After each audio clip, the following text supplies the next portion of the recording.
شروع کرتی ہوں اللہ کے نام سے جو بڑا مہربان نہایت رحم کرنے والا ہے۔ 23 جولائی 645 عیسوی کو جب یزید پیدا ہوا تو اس کی ماں میسون کی طلاق ہو گئی۔ میسون اپنے بیٹے یزید کو لے کر اپنے قبیلے کلبیہ چلی گئی۔ کلبیہ قبیلہ ابھی نیا نیا مسلمان ہوا تھا، جس کی وجہ سے ان کے رسم و رواج اور رہن سہن ابھی بالکل عیسائیوں جیسا تھا۔ چنانچہ اسی عیسائیت کے ماحول میں یزید کی پرورش ہوئی۔ یزید بچپن سے ہی بندروں کو پال کر ان سے کھیلا کرتا تھا۔ جب بڑا ہوا تو اس نے شراب پینا، شطرنج اور بے حیائی کے کاموں میں بھرپور حصہ لیا۔ آج کی ویڈیو میں ہم یزید کی بدترین اور عبرتناک موت کا ذکر کریں گے۔ پیارے دوستو،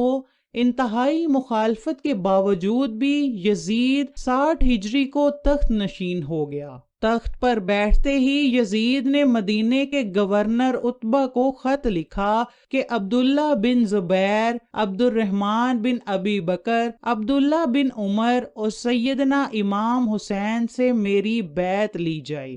جب ان سب نے یزید کی بیعت کرنے سے انکار کیا تو یزید نے دوسرا خط یہ لکھا کہ نواسہ رسول سیدنا امام حسین سے زبردستی بیعت لی جائے۔ اس لیے گورنر مدینہ حضرت امام حسین کے پاس آیا۔ اس نے کہا کہ یزید نے مجھے آپ سے زبردستی بیعت لینے کو کہا ہے۔ جب حضرت امام حسین نے دیکھا کہ اگر میں نے یزید کے ہاتھ پر بیعت نہ کی تو مدینہ میں قتل و غارت ہو سکتی ہے، تو آپ وہاں سے ہجرت کر کے مکہ پھر کوفہ کی طرف نکلے۔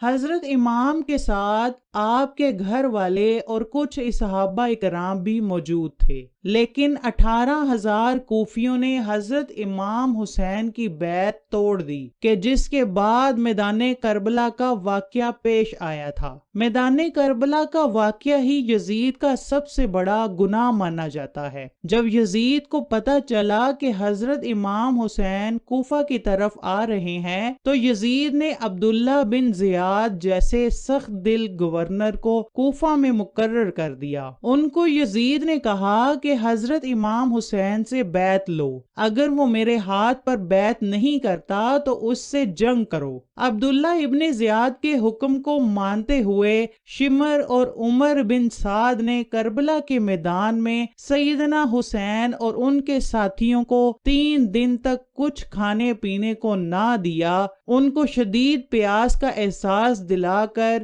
ان کو شہید کر دیا۔ میدان کربلا میں شمر جیسے بدبختوں نے ایسا ظلم کیا کہ جس کی مثال تاریخ میں مفسرین لکھتے آنسو بہاتے ہیں۔ میدان کربلا میں سیدنا حسین کو شہید کرنے کے بعد ان کی عورتوں کو بھی قید کر لیا گیا، بچوں کو بھی قید کر کے طرح طرح کے ظلم و ستم ڈھائے گئے۔ جب سیدنا حسین کا سر مبارک یزید بدبخت کے سامنے لایا گیا تو اس کمینے نے آپ کے سر مبارک کی بہت ہی توہین کی۔ یزید نے سیدنا حسین کے سر مبارک کو دیکھ کر ایسے ایسے اشعار پڑھے کہ جس کو بیان کرتے ہوئے بعض تاریخ دان یزید کو کافر بھی کہتے ہیں۔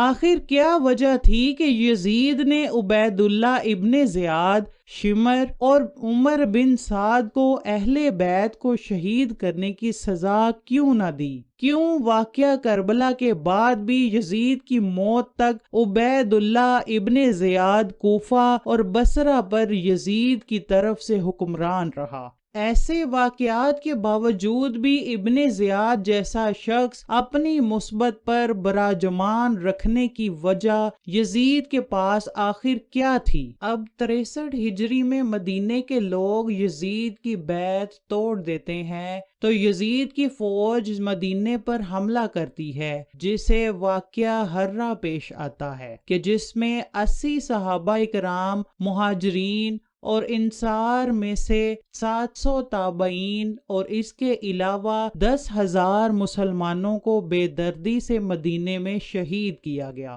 صحیح مسلم میں ہے کہ 3319 سے لے کر 3333 تک یہ 15-20 احادیث ہیں جن کا لب لباب یہ ہے کہ آپ صلی اللہ علیہ وآلہ وسلم نے فرمایا، جس نے اہل مدینہ کو ڈرایا، اہل مدینہ کو دھمکایا یا مدینہ والوں پر ظلم کیا، اس پر اللہ کی لعنت، اللہ کے فرشتوں کی لعنت اور تمام لعنت کرنے والوں کی لعنت۔ لیکن یہ یہاں پر ہی نہ رکا اور مدینے کے بعد مکہ پر بھی حملہ کیا گیا اور خانہ کعبہ کی عمارت پر بھی سنگ باری کی گئی۔ بس پھر یزید کو دی گئی اللہ پاک کی مہلت ختم ہوتی ہے۔ اب اس ظالم، فاسق، فاجر اور شرابی کی موت آتی ہے۔ اس کی موت کے متعلق 3 طرح کی روایات۔ اس کی موت کے بارے میں پہلی روایت یہ ہے کہ یزید ایک رومی نسل کی لڑکی پر فدا ہو گیا تھا۔ یزید نے اس لڑکی کے سارے خاندان کو قتل کروا دیا تھا، لیکن اس کے باوجود بھی یزید اس لڑکی کو حاصل نہ کر سکا۔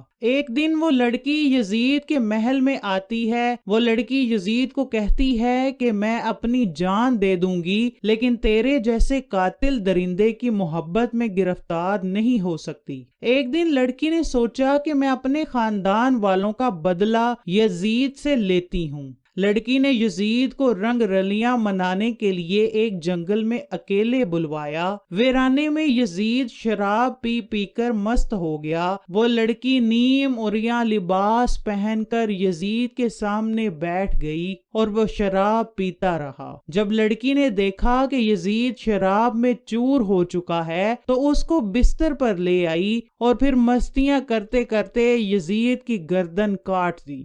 پھر وہ لڑکی وہاں سے غائب ہو گئی۔ کئی دن تک یزید کی لاش جنگل میں ہی پڑی رہی۔ یزید کی لاش کو چیل اور کبوؤں نے نوچ نوچ کر برا حال کر دیا تھا۔ جب یزیدی فوج کو یزید کی لاش کا علم ہوا تو انہوں نے اس کی لاش کو دفنا دیا۔ دوسری روایت اس طرح سے بیان کی گئی ہے کہ 64 ہجری کو یزید کو ایک بہت ہی خطرناک بیماری لگ گئی تھی، جس کی وجہ سے اس کی آنتیں جل کر سکڑ گئی تھی۔ وہ مچھلی کی طرح تڑپتا تھا۔ جس طرح مچھلی پانی سے دور ہو کر تڑپتی ہے، یزید کو بھی بہت ہی پیاس لگتی ہے۔ وہ پانی کا گھونٹ اپنے منہ میں ڈالتا تھا، لیکن پانی اس کے گلے سے اندر نہیں جاتا تھا۔ اس طرح یزید 3 دن تک تڑپ تڑپ کر موت کی نیند سو گیا۔ یزید کی موت کے بارے میں جو تیسری روایت ہے وہ کچھ یوں ہے کہ یزید بندر پالنے کا بہت ہی شوقین تھا۔ ایک دن یزید نے ایک بندر کو وحشی خچر پر بٹھایا تھا۔ خچر بہت ہی تیز تھا۔ یزید نے بندر کو خچر پر بٹھایا اور خود اس کے پیچھے خچر لگا دیا تھا۔ جب خچر جنگل میں پہنچ گیا تو اس کے پیچھے پیچھے یزید کا گھوڑا بھی بھاگ رہا تھا۔ جنگل میں پہنچ کر گھوڑے نے حضرت امام حسین کے قاتل کو نیچے زمین پر دے مارا۔ یزید کا سر ایک پتھر کے ساتھ لگ گیا۔ یزید کا پاؤں گھوڑے کی رکاب میں ہی پھنس کر رہ گیا تھا۔ گھوڑا بھاگتا رہا۔ یزید جنگل میں درختوں اور پتھروں سے ٹکراتا رہا، جس کی وجہ سے یزید کا جسم کٹنے لگا۔ جب یزید کی لاش کو لوگوں نے دیکھا تو وہ کہنے لگے کہ سیدنا حسین کو شہید کرنے کی سزا یہی ہونی چاہیے۔ میدان کربلا کے بعد یزید صرف 6 مہینے 3 سال کی عمر پا کر 14 ربیع الاول 64 ہجری کو ملک شام کی سرزمین پر 39 سال کی عمر پا کر کتے کی موت مر گیا۔ آج بھی اس کمینے پر عرش و فرش والے لعنت بیچتے ہیں۔ اس کی قبر دمشق میں عبرت کا نشان بنی ہوئی ہے۔ اللہ تعالیٰ سے دعا ہے کہ وہ ہمیں آل محمد صلی اللہ علیہ وآلہ وسلم سے محبت کرنے والا اور آل پاک سے صحیح طریقے سے غلامی کرنے والا بنا دے۔